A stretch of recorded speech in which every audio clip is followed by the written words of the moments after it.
우리가 종일 주를 위하여 죽임을 당케 되며 도살할 양같이 여김을 받았나이다 함과 같으니라.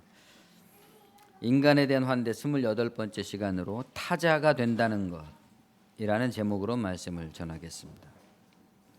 김기덕 감독의 아리랑이라는 영화는 김 감독이 혼자 만든 영화입니다. 다큐 영화라고 할 수 있겠는데 그 자신이 배우로 등장하고 제작하는 과정도 다 나오죠.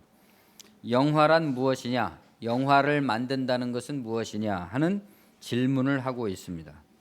관객을 향한 것이라기 이전에 영화를 만드는 사람으로서 자기 자신에게 영화란 무엇이냐, 영화는 왜 만드는 것이냐 하는 질문을 던지는 거죠. 근원적인 질문입니다.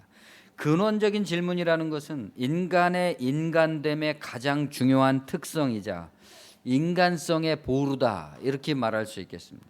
그것은 우리가 하는 일들, 가령 세월호 사건이라든가 사드 배치 문제 같은 것에서처럼 우리 민족이 매달리고 있는 일, 몰두하고 있는 모든 일들의 의미를 처음부터 다시 물어보는 거죠. 나 지금 뭐 하고 있는 거지? 우리 지금 무엇을 하고 있는 거지? 어디로 가고 있는 거지? 물론 해답은 없습니다. 물어서 굳이 무엇을 어떻게 하자는 것도 아니죠. 그러나 그렇게 묻는 것 자체가 하나의 무엇이고 어떻게라는 대답인 셈입니다.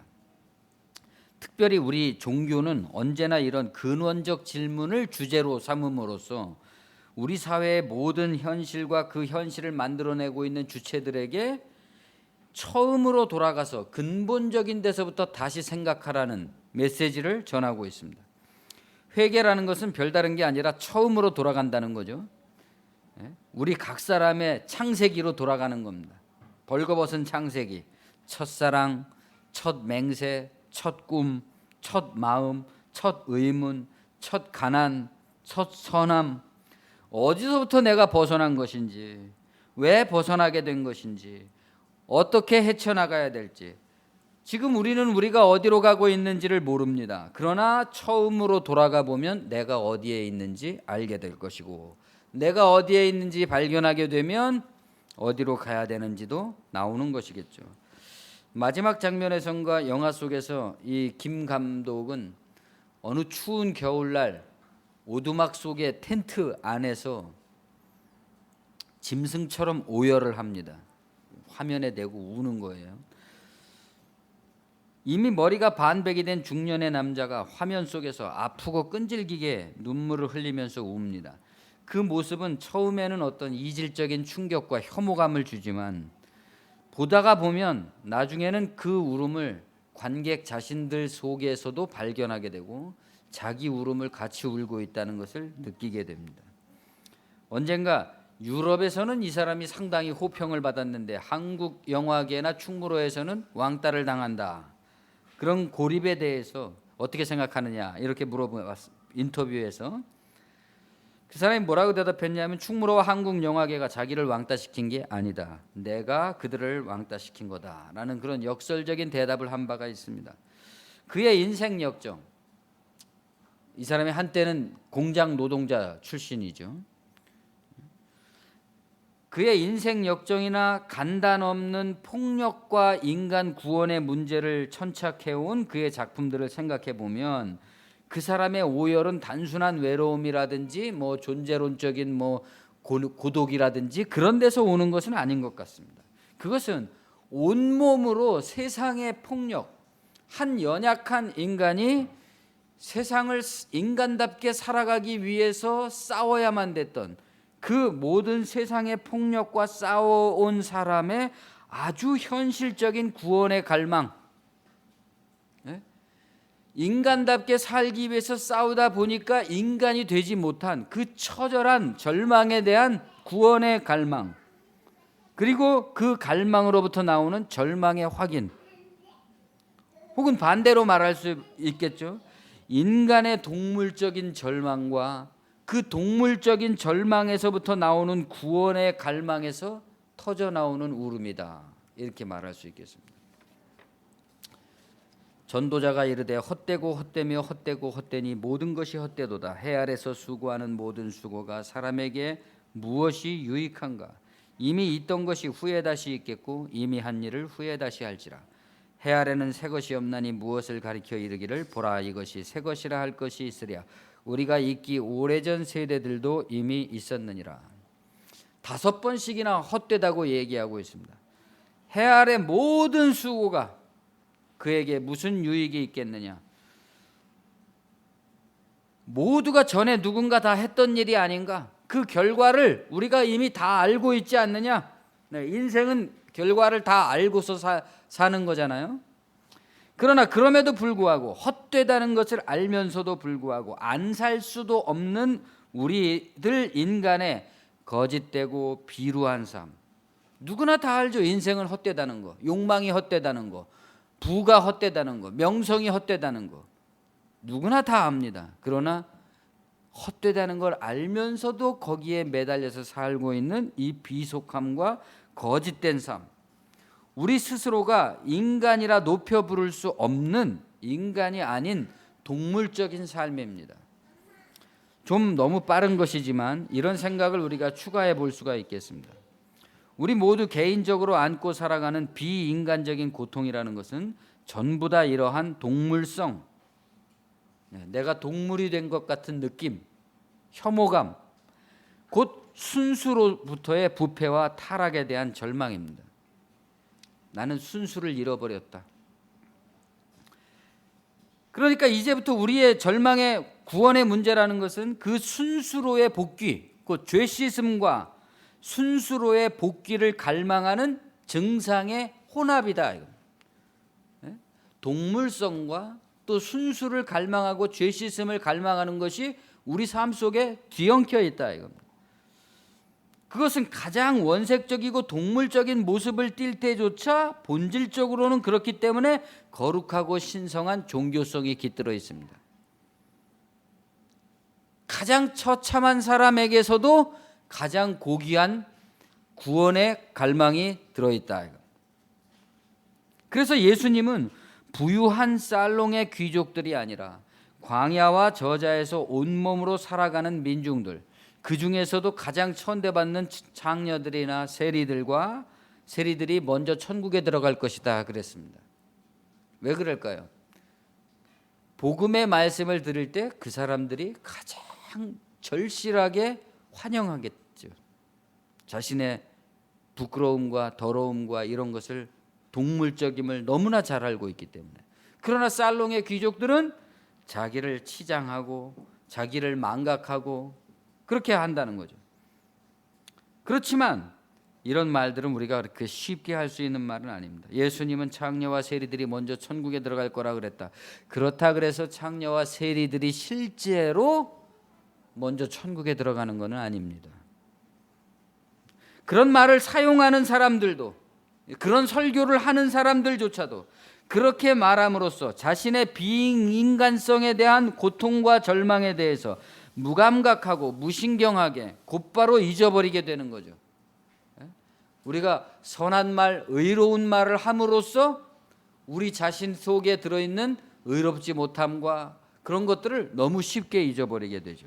그리고는 다시 개인의 삶이라는 망각의 세계로 빠져들게 되는 겁니다.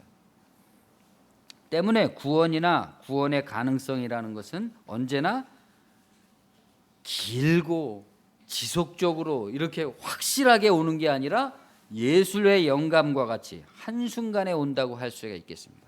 한순간에 왔다가 사라지는 겁니다. 그렇죠? 예술가가 예술 작품을 창조할 때 그 영감이라는 것은 찰나에 오는 겁니다. 그러나 그 찰나에 온 영감을 하나의 작품으로 만들어내기 위해서는 오랜 시간에 거기에 투자를 해야만 되는 거죠. 영감은 한순간에 오지만 작품은 한순간에 마련되는 게 아니죠. 마치 구원이 이와 똑같다 이겁니다. 마치 그리스도의 십자가의 한쪽 편에 매달려 있던 강도처럼 일생을 처참한 부패와 타락과 폭력 가운데 보냈을지라도 한순간에 구원의 은혜를 갈망하는 순간 내가 오늘 나와 함께 낙원에 있으리라. 그때 딱 구원받았습니다. 그런데 그 옆에 있던 강도는 똑같이 구원을 갈망했죠. 둘 다 살려달라고 그랬잖아요. 그러나 그 사람은 구원받지 못했습니다. 왜 그랬을까요? 인간의 구원과 인간성의 구원이라는 것과 동물적인 구원의 늪에서 빠져나오지 못한 사람의 갈망의 차이라고 할 수 있을 겁니다. 맞습니다. 하나님은 인간의 천한 삶 속으로 들어오십니다. 우리와 같은 단계로 기꺼이 낮아지심으로써 우리를 낮은 곳으로부터 끌어올려 주시죠. 그러나 몸을 끌어올려 주시는 건 아닙니다. 우리가 예수를 믿었다 그래서 갑자기 내가 고귀한 사람이 되고 뭐 내 일이 다 잘 풀려 갖고 굉장히 뭐 훌륭한 인간이 되고 명성이 높아지고 그러는 건 아니죠. 우리의 인간성, 영혼, 하나님의 형상으로서의 영혼이 고양된다. 고양된다. 때문에 구원을 오해하면 안 됩니다. 영혼에 치우쳐서 현실을 도외시해도 안 되고, 어떤 사람들은 그런 사람이 있잖아요. 그냥 영혼에만 몰두하지 뭐 삶을 도외시해 버린. 또 현실에만 치우쳐서 영혼을 잊어버려도 안 됩니다.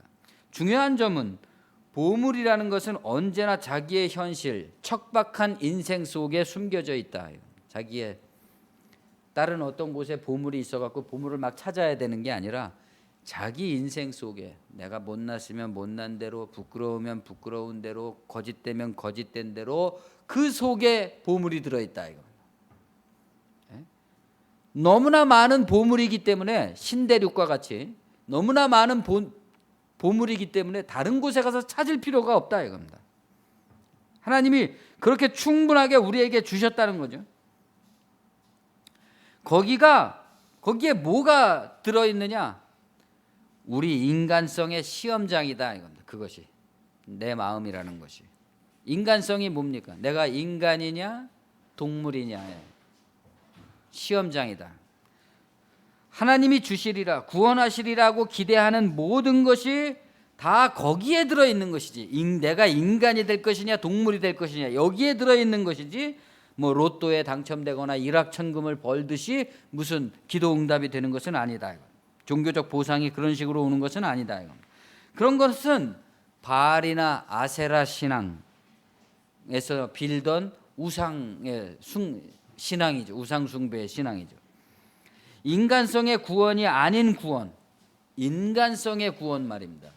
영혼의 구원이 아닌 구원은 가령 나 개인의 매일매일의 삶이나 부부지간에 또 자녀와 친구가 이웃과 매일 부딪히며 살아가고 있는 일상생활이나 가정생활이나 직장생활이나 아닌 곳에 따로 존재하는 것이 아니다. 이건 교회에 따로 존재하는 게 아니다. 이건 그런 구원의 가능성과 기대는 모두가 다 이기적인 위선과 착오의 도구가 되기 쉽죠. 그렇죠?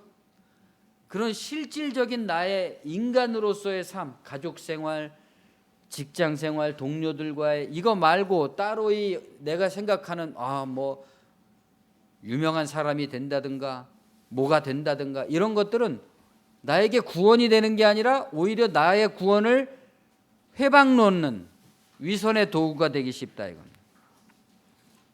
그것들은 자기한테는 유익이 되지만 남에게는 폭력이 됩니다. 그렇잖아요. 아버지의 명성은 높아졌는데 자녀들은 불행해졌다든지 가족은 불행해졌다든지 이런 식이 되는 거죠.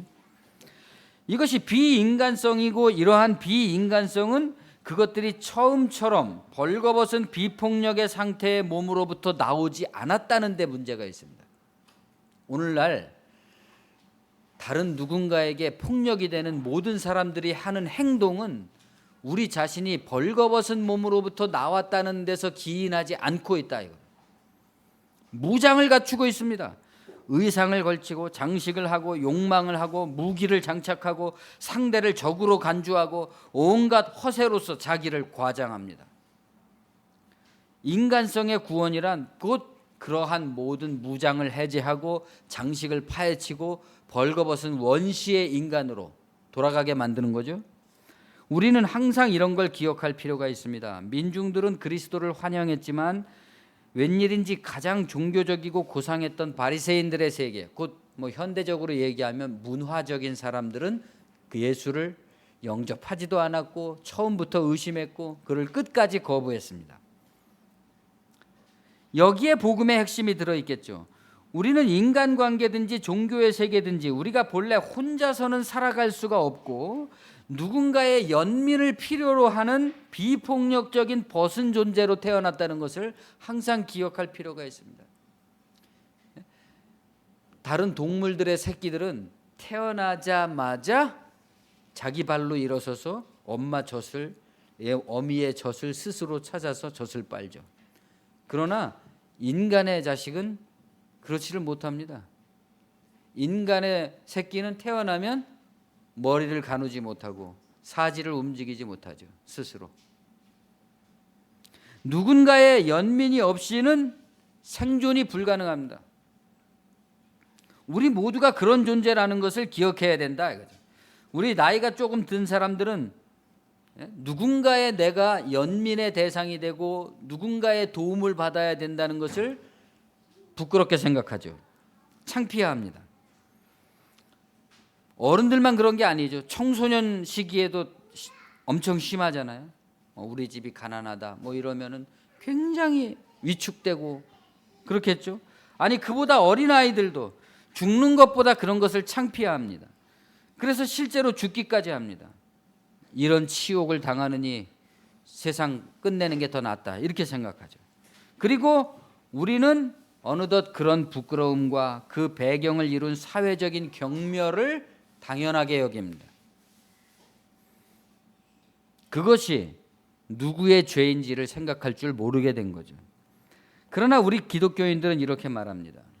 그것은 본래 부끄러운 것이지만 벌거벗은 거, 가지지 못한 거 그런 것은 부끄러운 것이지만 동시에 하나도 부끄러울 것이 없이 오히려 자랑스러운 것이다. 심령이 가난한 자는 복이 있다 그랬지 않습니까? 우리는 본래 다 그런 존재들이었다. 그리고 언젠가는 그런 존재로 돌아갑니다. 우리의 인간됨이라는 것은 그런 연약한 몸의 요소를 지니고 있다 이겁니다. 아무리 대단한 사람도 결국은 다 몸으로 돌아가는 거죠. 벌거벗은 몸으로. 그러나 우리는 복음으로써 우리의 천함과 비루함과 비속함을 그대로 가지고 하나님의 은혜의 휘장 안으로 첫사람 아담의 에덴 동산으로 들어갈 수 있다 이거. 우리의 영혼이 믿음이 거기에 들어간다 이거죠. 우리는 그리스도의 본대로 스스로를 제물로 삼은 제사장이 되어서 거기에 들어갈 수 있습니다. 천국에 들어가는 제물이 뭡니까? 자기입니다. 자기를 제물로 드리면서 천국에 들어가는 겁니다. 무엇이? 우리의 영혼이 말이죠. 용납과 연민과 사랑이 우리를 기다리고 있습니다. 거기서는 우리의 정직함이 오히려 하나님이 기뻐하시는 제물로서 손색이 없는 환대를 받죠. 정직하면 정직할수록 더 좋아하셔요. 우리는 그렇게 함으로써 죄 많은 동물이면서 동물을 넘어서 하나님의 형상을 닮은 인간으로 태초에 아담과 이브가 누렸던 영광과 충만함을 누리게 됩니다. 그러나 여기까지만 말해서는 안 된다 이겁니다. 이런 말의 진정한 의미는 내가 아니라 누군가가 다른 사람이 나를 향해서 그런 인식을 가져주어야만 한다는 것을 뜻하는 것입니다. 그렇잖아요? 내가 구원을 받는다는 것은 내가 거기에 들어간다는 게 아니라 누군가가 나를 그런 연민의 대상으로 받아주어야 된다는 것을 의미한다. 나의 비루하고 비속하고 천하고 부끄러운 몸의 삶을 에덴 동산에 아담과 하와를 향한 하나님의 사랑과 연민으로 대해줄 수 있는 사람을 나는 필요로 하고 있죠. 그런 영혼, 인간성을 필요로 하고 있죠. 우리가 서로가 서로에게. 그게 구원이죠. 그것이 없이는 구원받지 못한 겁니다. 그런 인간성의 감동이 내 삶을 안전하게 하고 내 영혼을 충만하게 하고 기쁘게 하고 안정되게 하지 않는 것이 구원이 못 되는 거죠. 이것이 또한 복음의 핵심입니다. 어떻게 우리는 그것을 지향해 나갈 수 있을까요? 우리는 인간성을 잃어버렸지만 오늘날 종교는 종교성을 잃어버렸습니다. 더 이상 근본적인 입장의 종교로 기능하지 못하게 됐습니다. 그러나 동시에 세상 사람들의 종교성은 강화되고 있다 이겁니다. 세상은 우리 종교의 세계의 부패를 아주 심하게 비난하고 저주하고 욕하고 있습니다. 예? 자기들의 갈망에 응답할 종교를 원하고 있다 이겁니다. 그런데 종교는 그걸 자각하지 못하고 있는 거예요. 세상 사람들이 우리를 향해서 이렇게 욕하고 저주하고 뭐 개독교라고 그러고 뭐 목사는 먹사라 그러고 뭐 이렇게 욕을 하면서 요구하고 있는 그 요구는 인간성의 회복, 영혼의 회복이라는 것을 교회가 주기를 바라는 거죠. 그런데 우리는 정작 그것을 깨닫지 못하고 거기에 직면하려고 하지 못한다. 자기만 그럴 뿐더러 신실한 자들 역시 거기에 직면하지 못하도록 교회에서 온갖 쓸데없는 프로그램을 돌리면서 사람들이 많은 일들은 하고 있는데 우리가 지금 뭐 하고 있는 거지? 이것을 깨우치지 못하고 있다. 아리랑에서 가장 기억에 남는 장면은 감독이 홀로 카메라 앞에서 누군가를 향해 욕설을 퍼붓는 장면입니다. 아마도 배우들을 향해서, 영화인들을 향해서 하는 욕설 같은데 사실 거기서 말하는 배우라는 것은 우리 모두를 향한 것이라고 해도 무방할 겁니다. 어떤 욕이냐 하면 너희가 예를 들어서 그런 깡패, 비열한 인간, 비겁한 인간, 무자비한 폭력의 연기를 그토록 잘할 수 있는 것은 너희 속에 그런 악이 있다는 것이다. 너희가 훌륭한 배우라는 게 아니라 너희 속에 그런 더럽고 비열한 악이 있다는 거야 이 개새끼들아 뭐 이러면서 욕하는 거예요. 민중은 개돼지와 같다는 영화 속 대사가 현실로 튀어나와서 문제가 됐지 않습니까? 근데 그 말이 아니어도 우리는 개와 돼지를 인간에게 자주 빗대어서 말하죠. 그럴 때 개와 돼지는 실제 개와 돼지는 아닙니다. 우리 인간들이 그것들을 대하는 방식으로서의 개와 돼지일 뿐이죠. 하나님이 본래 만드신 개와 돼지가 아니에요. 인간이 그것을 잡아먹기 위해서 잡아먹을 때 비로소 인간이 생각하는 개와 돼지는 완성되는 겁니다. 그런데 그럴 때일지라도 그 개와 돼지는 인간이 생각하는 개와 돼지가 아닙니다. 개와 돼지, 하나님이 만드신 개와 돼지로서 그 존재 자체가 충만해요. 완전하고. 다만 인간이 자기가 잡아먹을 도구로서 그 충만함이라는 것을 가리워버리고 거기서 뭐만 보는 거예요? 살점만 보는 거죠. 뼈다귀만 보는 거죠. 이용할 수 있는. 개와 돼지의 본질이 아닙니다. 그와 같이 개와 돼지를 다루듯이 다른 인간도 그렇게 다루고 있다 이겁니다. 그런데 사람들이 개와 돼지는 아닌 것이고 그들을 개돼지로 다루는 인간들이 사람을 개돼지처럼 인식할 뿐인 것이죠.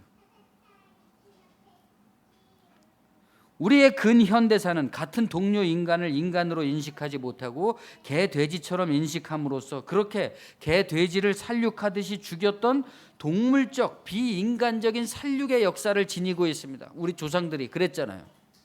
그러나 동물적이라고 말하는 것도 어폐가 있어요. 왜냐?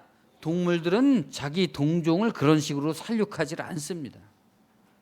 아무튼 우리 민족 내부에서는 우리의 인간으로서의 존엄, 영혼이 그렇게 수도 없이 짓밟혀 왔습니다. 그래서 우리의 유전자와 집단 무의식 속에는 타자를 죽이는 것을 정당하게 여기는 유전자가 각인되어 있습니다. 약한 사람은 그렇게 당해도 괜찮다. 가난한 사람은 경멸을 받아도 괜찮다. 힘이 없는 사람은 억울한 일을 당해도 어쩔 수 없다. 이런 식의 집단 무의식이 우리 민족 속에 형성되어서 우리를 끝없이 비겁하고 비열한 일들 가운데로 몰아넣고 있다 이겁니다. 그래서 동물적인 살육을 하는 것을 정당하게 여기듯이 언제든지 다시 그런 일이 벌어지면 인간을 살육할 수도 있다는 것을 정당하게 생각하는 사람들이 너무 많습니다. 그래서 웬만한 인간 존엄이 상처를 입고 짓밟혀도 그것을 대수롭게 여기질 않습니다. 가령 우리가 그런 말들 하잖아요. 우리는 이런 일이 만일 유럽에서 일어났다면 당장 난리가 났을 텐데 우리는 아무렇지도 않아요. 오히려 당연하다고 여기면서 그러한 폭력의 편에 적극적으로 가담하기까지 합니다. 이런 비인간적, 반인간적 영혼 상실의 유래는 어디냐? 왜 이렇게 우리가 되었느냐? 언제 우리는 선악과를 삼켜버린 것인가? 기독교가 이 땅에 들어온 지 100년이 됐는데도 불구하고 제대로 된 역할을 못했다는 겁니다. 회개라는 것은 과거를 돌이키는 것인데 과거를 돌이키는 것에 철저하지 못했다 이거예요. 회개를 어떻게 한 거예요? 겨우 개인적으로만 돌려버렸습니다. 내 옛날에 나쁜 인간이었는데 이런 식으로 말이죠. 그 나쁜 인간이라는 게 어떤 나쁜 인간이었느냐가 밝혀져야 되는 거죠. 가령 지금 벌어지고 있는 우리 사회의 비인간적인 이런 현상들은 어떤 회개를 통해서만 우리가 회복될 수 있겠습니까? 개인이 제가 뭐 집에서 뭐 애들한테 잘못하고 그런 정도 회개해 갖고 되겠어요? 개인적으로? 우리들 내부에서 이러한 인간에 의한 인간 살육이 벌어졌을 때 거기에 가담했던 인간들, 또 주변에서 그런 살육이 있었다는 사실을 알았던 인간들, 당시에는 몰랐지만 나중에 알면서도 방관했던 사람들, 곧 우리들 안에서 마치 동물과 같은 대접을 당하는 타자가 되어보지 못한 사람들, 그들의 자리에 자기를 세워보지 못한 사람들, 욕망과 이익 때문에 혹은 단순한 공포 때문에 양심이 그 일이 잘못됐다는 것을 비난하고 있다는 것을 알면서도 자기는 그래도 적극적으로 거기에 가담한 적이 없기 때문에 도덕적으로 오염되지 않았다고 생각하는 이 정신, 이야말로 우리가 고백하지 않은 죄이고 계속해서 같은 죄를 짓게 하는 죄의 원동력이라는 겁니다. 그래서 아무리 개혁을 한다, 세상을 바꾸겠다 해봤자 소용이 없어요. 전체적인 정신의 메시지가 우리 사회에서 나와야 줘야 된다 이겁니다. 전체적인. 교회가 아니고 누가 이걸 하겠습니까? 기독교가 살려면 또는 우리 자신들이 살려면 무엇보다도 우리는 이런 죄와 먼저 싸우고 회개해야 될 것입니다. 기록된 바 우리가 종일 주를 위하여 죽임을 당케 되며 도살할 양같이 여김을 받았나이다 함과 같으니라. 예수 그리스도가 또는 바울 당시에 그리스도인들이 당하고 있던 삶이라는 것은 시편의 기자가 썼던 것처럼 우리가 종일 주를 위하여 죽임을 당케 되며 도살할 양같이 여김을 받았나이다 라고 썼던 것과 똑같다. 예수님은 도살당할 양처럼 대접을 받았습니다. 그리고 예수 이전에도 그런 일들은 이 땅에 만연돼 있었죠. 이것이 세상 죄의 본질입니다. 어떤 거요? 도살할 양같이 사람을 여기는 겁니다. 그들은 양을 죽이는 자들과 같았습니다. 예수는 모든 도살장으로 끌려가는 양처럼 잠잠히 자기를 죽이는 손에 대해 저항하지 못하는 약한 생명들의 대표적 희생양이다 이겁니다. 그러한 모든 죽임과 죽음의 증거자시다. 거기에는 빌라도와 로마의 관료들과 군인들과 유대인의 지도자들과 대제사장 가문과 바리새인과 사두개인들, 그리고 그들에게 짓눌려서 인간으로서 자기 주체를 상실한 모든 민중들, 심지어는 예수의 제자들까지도 다 예수를 팔아넘기는데 가담했습니다. 그리고 그 그리스도의 죽음, 곧 희생양의 죽음에는 이와 같이 사회 전체에 적극적이고 암묵적인 폭력적 가담이 이루어진 거죠.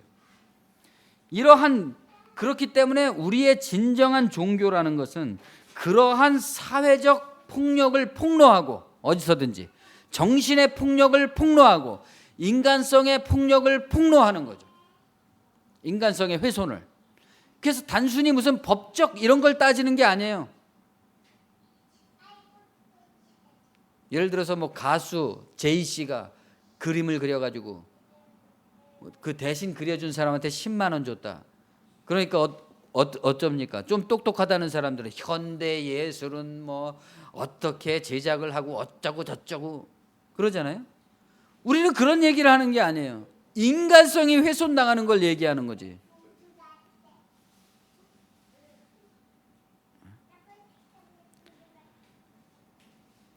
진정한 종교는 그러한 것을 폭로하고 우리의 모든 죄를 자백하고 희생양을 복권시켜 주는 겁니다. 그리고 그러한 제사를 삶의 모든 영역으로 확대하고 제도를 만들고 문화를 만들고 끝없이 개혁해 나가는 거죠. 한 가정 속에서도, 한 개인 속에서도, 한 사회 속에서도, 국가 속에서도. 그러나 그 이전에 뭘 깨달아야 돼? 도살할 양처럼 역임을 받고 있는, 대접을 받고 있는 자들이 이 땅 위에 있다는 그 폭력을 알아차려야 된다. 타자가 된다는 것, 타자가 타자를 이해한다는 것은 본질적으로 불가능한 일입니다. 그것은 마치 우리가 개와 돼지가 된다는 것이 불가능한 것과 똑같은 거죠. 개와 돼지의 입장이 되지 못한다는 것과. 우리는 철저히 우리의 입장에서 대상을 인식하고 규정합니다. 그러나 이 불가능은 동시에 가장 어렵고 중대한 숙제를 인간에게 준다. 인간만이 이런 숙제를 갖는 겁니다. 어떤 거예요? 역지사지. 우리의 인간으로서의 상상력과 창조력과 존엄성을 가지고 하나님의 형상으로서의 인간을 향한 숙제이며 도전이다. 상대를 이해한다는 것이. 우리는 이 숙제를 풀고 해결해 나감으로써 전혀 다른 신적 인류로 구원의 길로 도약합니다. 내가 상대를 그렇게 알게 될 때, 상대도 또한 나를 그렇게 알게 될 때 우리는 서로의 구원자가 된다. 곧 우리가 누군가를 알고 이해한다는 것은 상대방과 상대방의 입장이 될 수 없는 불가능에 직면하는 일이다. 불가능에 도전하는 일이다. 이건 끝없이. 그것은 나를 흔들어서 부수고 나에게 고통과 수고와 자기 부인, 곧 죽음을 요구합니다. 그렇잖아요. 자식을 길러보더라도 도저히 마음에 안 들 때가 있어도 결국 어떻게 합니까? 내가 죽어야지, 내가 바뀌어야지, 내가 부서져야지. 그렇지 않고서는 인간성의 회복이라는 게 있을 수가 없어요. 그냥 다 파괴돼 버리는 거지. 그걸 인정할 때만 나도 그 사람도 내 스스로와도 화해할 수 있습니다. 우리는 서로의 충만함 속에 고요히 침착하게 갈등 없이 공존할 수 있습니다. 억지로 무엇이 되라거나 무엇을 강요받지 않습니다. 한 인간, 한 사회의 성숙도라는 것은 상대방이 된다는 게 어떤 것인지를 아는 일에 달렸다라고 할 수 있을 겁니다. 그것은 우리가 우리의 인간됨의 본질적인 의미를 품은 인간 공동체의 길에 들어섰다는 것을 뜻합니다. 그런 의미에서 우리 사회는 너무나 갈 길이 멀고 한국 기독교의 책무는 너무나 막중하다. 우리의 현실을 돌아보십시오. 그리스도는 도살할 양처럼 취급을 받았습니다. 세월호의 어린애들은 양들이 끌려가듯이 자기가 어디로 끌려가고 있는지를 모르는 양들이 끌려가듯이 살육의 현장으로 아무것도 모르고 끌려갔습니다. 그들은 동물처럼 죽었습니다. 사드 배치를 놓고 연일 왕래하는 온갖 시나리오들은 인간 백정들이 우리들을 동물처럼 죽일 것을 예고하고 있습니다. 거기에는 타자가 된다는 것의 진실이 전혀 들어있지 않습니다. 오직 우리들을 동물로 보고 있고 우리들에게 동물에게 가하는 폭력을 여전히 가하고 있는 것뿐입니다. 목숨을 놓고 거래를 하고 있잖아요. 이 비인간성을 누가 일깨워줘야 되겠느냐 이겁니다. 이 사회에. 성경에는 이런 비유들이 빈번히 등장합니다. 죽임당하기 위해 태어난 짐승처럼 다루었다. 이 얼마나 슬프고 잔혹한 표현입니까?